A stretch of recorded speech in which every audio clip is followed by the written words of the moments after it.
Hello, friends. Shall I tell you a story? There was a king and a queen. Both of them died. The end. If one has to summarize the French Revolution in one line, this is the only way. But obviously, this story is quite complex, full of twists and turns. But it is an important story. The French Revolution is considered to be one of the most important revolutions in history. Because after this revolution, democracy began to spread throughout the world. This was the origin of phrases such as left wing and right wing. In this video, let's understand the French Revolution. French history has been marred by several violent and bloody revolutions. Revolution is an extraordinary moment when people begin to believe that you can actually recreate almost everything in society. And a new republic would be born in blood. The blood of the French Revolution. Let's start our story from the 17th century, the 1600s. What did the world look like then? The world was ruled by kings and emperors. And these kings and emperors loved fighting each other to see who could have the biggest empire, who could become the most powerful. That's why you can see so many wars all around the world. In Europe, the 30-Year War was underway. The Congo War in Africa. The Ming-Qing War in China. The Mughal-Maratha War in India. But how did the common people fare in the midst of these wars? For the common people all around the world, friends, there was a strict social hierarchy in the society. The class distinction was severe between the social classes. The classes were broadly divided into three. On the top were the rulers and their families and advisors. We call them the aristocracy and nobility. Then were the clergy, the bishops or priests or the ulama. The clergy were named differently based on the region and country. And the third class was of the common people. The peasants, the farmers. I'll address the third section as farmers mainly, because then, most people were employed in the agricultural sector. This social hierarchy is quite similar to the caste system in India. It begs the question, was this going on for years? People had accepted this system for thousands of years. Did they have no problems with it? Why were they tolerating this discrimination? The one-word answer to this would be religion. Most of the people believed that the rulers were chosen by God to rule, known as the doctrine of divine right of kings, that the kings are selected by God. And that's why there should be no accountability of a king. And the clergies, of all religions, claimed that they were chosen by God to be the guardians of spirituality and religion. So what about the peasants, the lowest of all? They accepted their suffering as decreed by God. The circumstances of their birth, they believed it was because of the sins of their past lives. I'm just broadly classifying things. The reasoning differed a little in each country and religion. There were various specific reasons. But these were the basic excuses. During the 1600s, a new intellectual movement began in Europe. People started using their brains. People asked themselves, should the existing system continue? Who gave the right to the ruler to rule? This era is known as the Age of Enlightenment. Using one's brain. René Descartes was a French philosopher and mathematician, known as the father of modern philosophy. One of his most famous statements was, "The reason for my existence is my ability to think for myself." These became the foundation of the Age of Enlightenment. The Bible contained that the sun revolves around the earth. But Galileo observed Jupiter with his telescope and saw Jupiter's moons revolving around Jupiter. With this, he came up with his scientific theory contrary to the widely held notion. He claimed that the earth revolves around the sun. This infuriated the guardians of the religion. They berated him for questioning the Bible. They sentenced Galileo to life imprisonment. But Galileo wasn't the only one. Isaac Newton then published the 3 laws of motion. Many such scientists came forward with scientific explanations for the things that happen all around us. What was religion? Every so often, a guy would claim himself to be the Messiah or the reincarnation of God, and would hold out a religious scripture. And you would have to believe what's written on it. It couldn't be questioned. But people started questioning them. It became quite difficult to justify religion. And so a new ideology came up known as deism. Started by writer Edward Herbert in England. He said that the things written in the scriptures can be questioned. He claimed that miracles and prophecies don't exist. They're baseless. He said that even if God had created the world, he has stopped interfering with the world. And if people want to reach God, they need to use reason. They need to use their brains. This ideology challenged the authority of the church. He asked how any person, any clergy can direct how they need to live their lives. John Locke opposed the doctrine of divine right of kings and said that everyone is equal. No person has the right to rule over others. And if someone is given the power to govern, they should take permission from the people first. This was the original idea of democracy. The purpose of the government should be to protect the natural right of the citizens. And if a government cannot do so, the people should have the right to overthrow the government.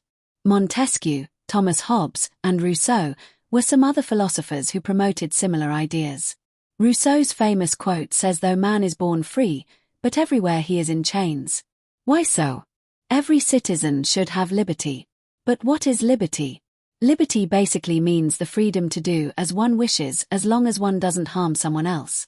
And everyone should be guaranteed this freedom equally, by the law. Everything I told you till now, these were the fundamental ideologies of the time on which the French Revolution was based. Now, let's talk about what had exactly happened. Friends, at the time, in France, the hierarchy that I told you about, the same hierarchy existed in France too. Nobility, clergy, and peasantry. The clergy, the people of the religion, imposed a religious tax on the common people, known as tithe. It was 1/10 of any agricultural produce. Whatever money a farmer earned from his produce, he had to pay 1/10 of it to the clergy as religious tax. In addition to this, the nobility had also imposed a direct land tax on the commoners, known as taille. But the nobility and the clergy paid negligible taxes then. The common people shouldered most of the taxes. The farmers, they had to pay heavy taxes. The paintings of the time describe this situation, showing how the nobility and clergy were riding on the backs of peasants. In total, the nobility and clergy in France were about 2% of the population then, while the other 98% were made of peasants and farmers. At the time, the three categories were known as the three estates. Talking about the 1750s to 1760s, the economy of France was struggling.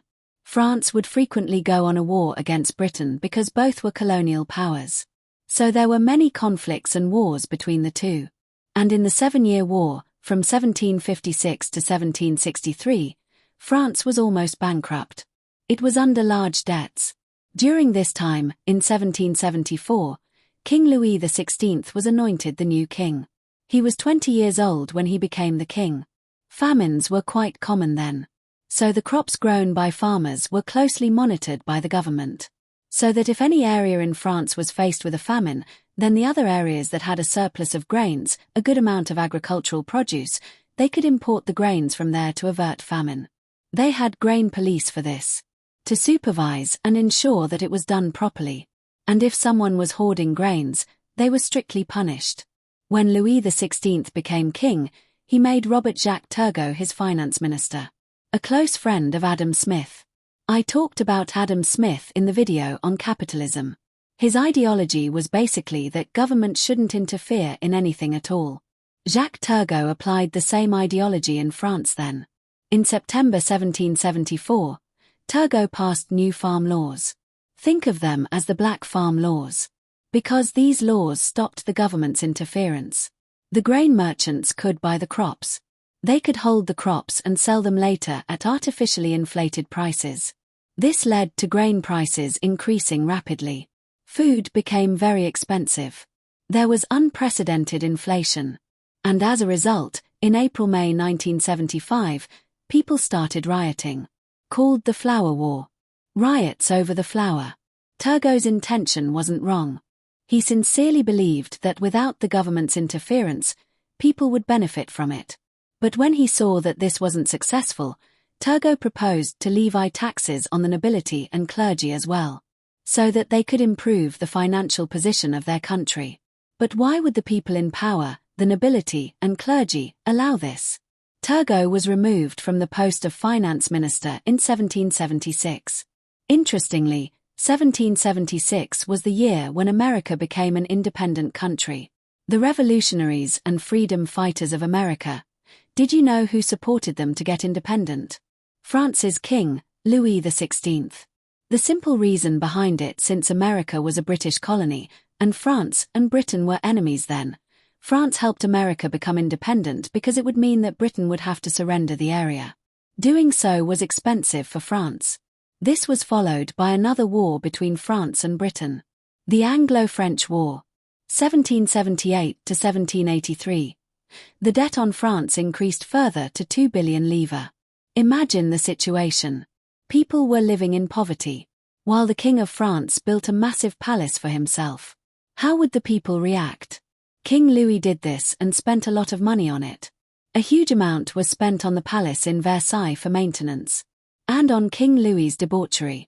Interestingly enough, friends, King Louis wasn't the only one in his family to do so. His wife, Marie Antoinette, was a bigger libertine. If you make a list of libertines that ever existed, Marie Antoinette would be at the top of the list always.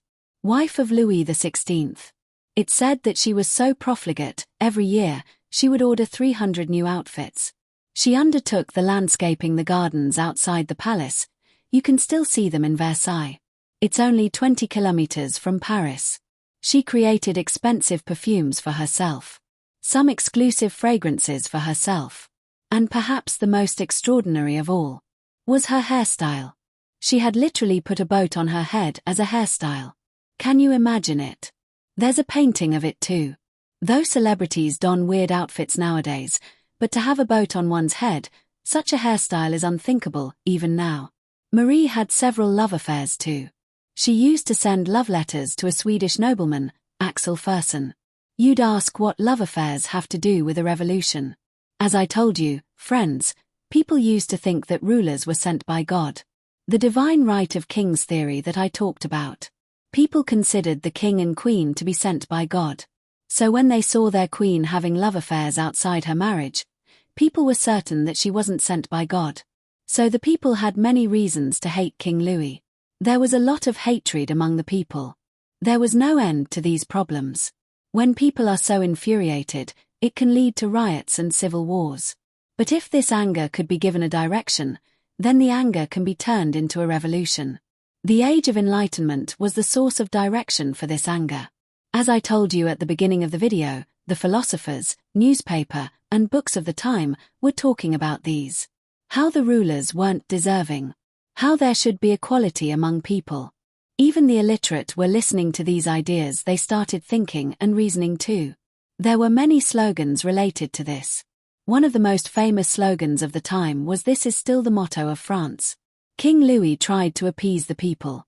He wanted to do something to calm down the masses. His new finance minister, Charles Alexander de Calonne, was consulted. His suggestions were akin to Turgot's. He said that if they intend to improve the financial situation of the country, they would need to impose a new tax on the clergy and nobility. But the nobility and clergy could not let this happen. Charles lost his job too. The king continued trying to think of a solution. He summoned the Estates Generals. The Estates General was like a government of the time. Although there weren't governments like we know them, they were a body of people who worked as a government and acted as advisor to the king. The actual decision-making power was with the king alone. This advisory body could merely advise the king. But the most interesting thing about the Estates Generals was that it had representatives from all three estates. Another interesting fact was that the Estates Generals weren't summoned in the preceding 175 years. 1614 was the last time they were summoned. King Louis XVI summoned them again on the 5th of May 1789. Why did he do so? Because the nobility and clergy weren't allowing the financial advisors' advice to be implemented. They were creating a ruckus in the parliament in Paris. That's why Louis XVI thought to use the Estates Generals as rubber stamps. Each of the three estates had a single vote. The clergy had one vote. The nobility had one vote, and one vote to the rest of the 98% of the population. 3 votes in total. And whenever they had to make a decision, it would be 2:1.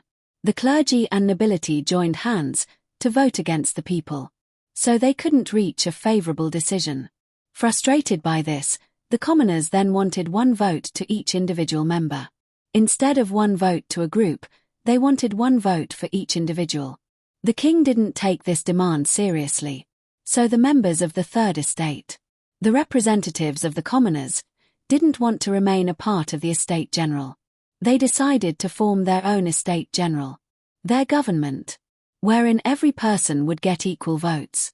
When King Louis found out about this, he locked the hall so that the commoners couldn't enter the hall. He wanted to prevent them from forming a government by locking the hall. So the commoners went to a tennis court nearby. It was an empty lot. On this tennis court, they took the famous tennis court oath. They declared their independent government on the 17th of June. It is known as the Declaration of National Assembly.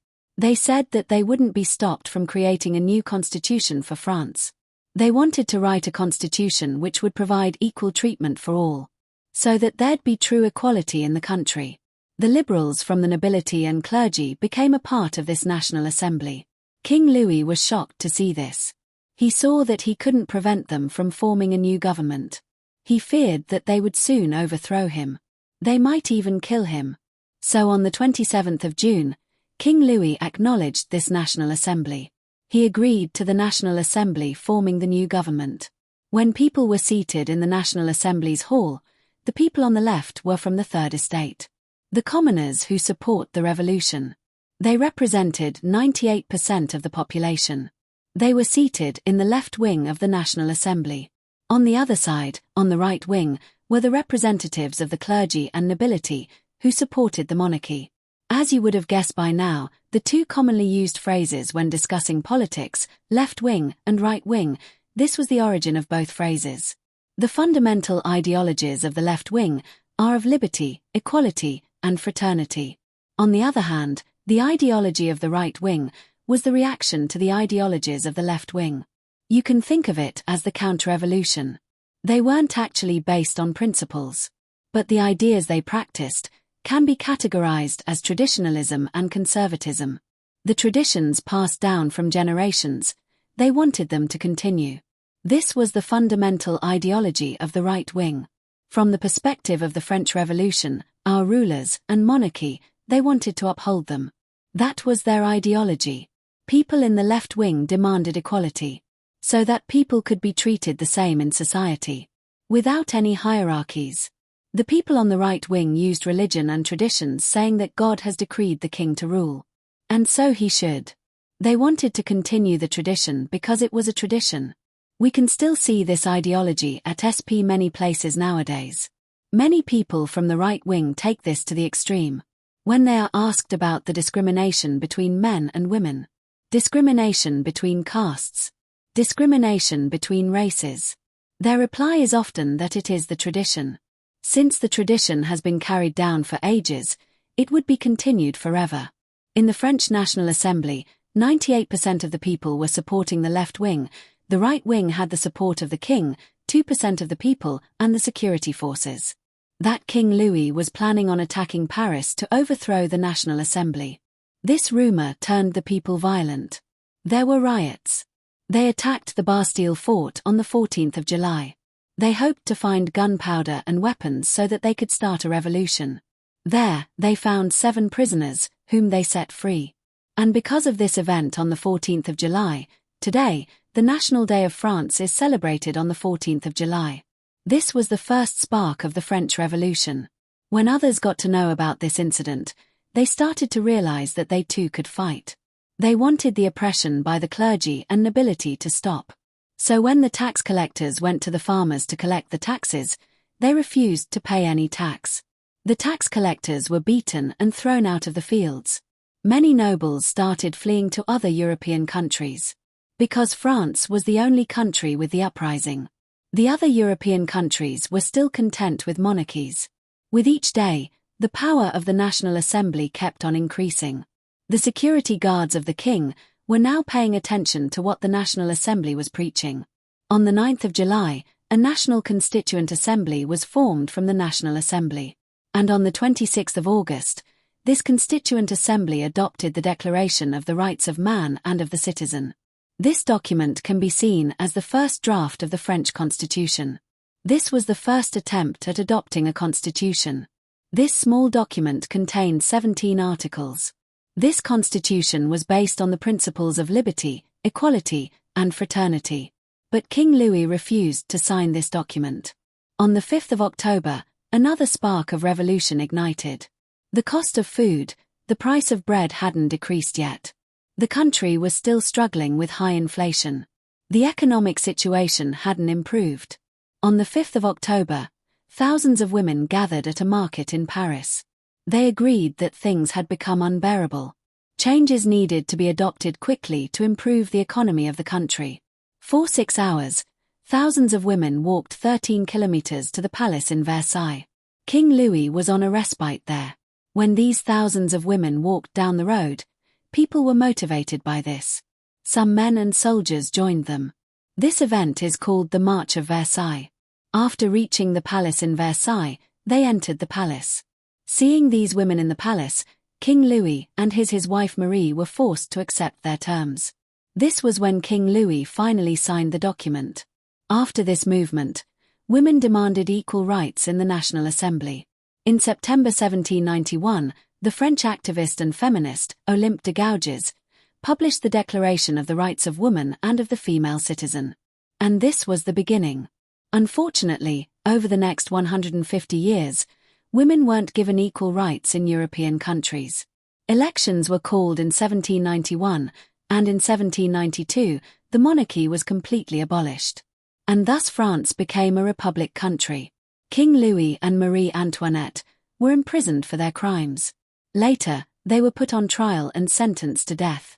They didn't enforce capital punishment by hanging then. There was the guillotine. A sharp blade would be dropped from a height, and it would cleanly chop off the head. They were the King and Queen of France, executed by the revolutionaries. And with this, we come to the end of the French Revolution. A happy ending. With the end of monarchy in France, and France becoming a democratic, republic country where everyone was equal, and we witness complete equality in France. Had the French Revolution been shown in a Bollywood film, this is how it would have ended. But unfortunately, friends, the reality was completely the opposite. First of all, the story I told you, the bravery of the revolutionaries and their courageous acts, they weren't so simple. There was a lot of bloodshed during the French Revolution.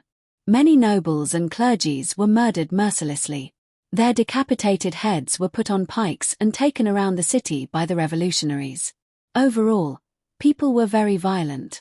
You'd argue that people were generally more violent then, it was the norm. But the second problem was that the revolutionaries didn't agree with each other.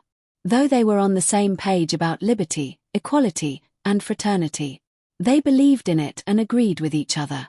But when it came to discussing the actual details, there were a lot of disagreements among the revolutionaries. First, there were arguments, then there were physical fights among the revolutionaries. Maximilien Robespierre, one of the major revolutionaries then, after the French Revolution, he was afraid. France was surrounded by European countries with existing monarchies. None of them wanted to have a revolution like France in their country. So the rulers of the surrounding countries would try their best to overthrow the Republic of France and to re-establish a monarchy. This was a valid fear. France had initiated wars against the surrounding countries for it. But Robespierre was carried away in his fear. He started believing that there were some in France who were openly supporting the monarchy. There were. But Robespierre thought that if they wanted to protect the Republic country, the supporters of monarchy had to be executed. Either by shooting them or by hanging, they had to be executed. The people whom Robespierre suspected of supporting the monarchy were executed. Most of the time, there was no proof of supporting the monarchy. They were executed simply on suspicion. Thousands of people were killed. This period following the French Revolution is called the Reign of Terror. Several revolutionaries were against Robespierre. They started a movement against Robespierre, and Robespierre was finally executed by another group. There was a lot of bloodshed after the French Revolution. There was chaos, the economic condition didn't improve by much. Things continued like this till 1799. In 1799, General Napoleon Bonaparte took control of the reign and established his control over France. Interestingly, a few years later, Napoleon declared himself to be the Emperor of France. He became the new monarch of France.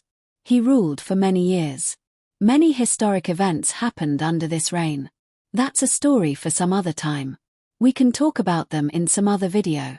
But one thing that I want to let you know now, Napoleon's rule was different from the rule of the past monarchs. Though he was a dictator, he was a secular dictator. Under his rule, the power of the church was on a decline. The ideas of the French Revolution weren't completely erased. Under his rule, these ideas spread to other European countries. That's why, at a glance, you'll think that French Revolution was a massive failure. Because even after a revolution to overthrow the monarchy, a new monarch arose from the revolution. But in reality, the ideas of the French Revolution have a great impact on other European countries and the rest of the world. Till today, the constitutions of several countries implement these ideas in the constitution. In fact, in the preamble to the Indian constitution as well, the slogan of the French Revolution is penned down. In 1927's Maharad Satyagraha, the great Dr. Ambedkar had said, his aim wasn't simply to drink from the same tank that the upper classes drank from, his goal was the same as that of the French Revolution. A society without discrimination, where people would be treated equally. Several other ideas came out of the French Revolution. The idea of a republic country. The idea of democracy originated here. The idea of secularism was also born here. It says that religion is the private affair of an individual. The government shouldn't interfere in the affairs of an individual. The idea of freedom of expression was also from here. One of the famous slogans for it. Today, we take liberty for granted. But do remember, there was a time when every person was in chains. Every person was suffering under a ruler.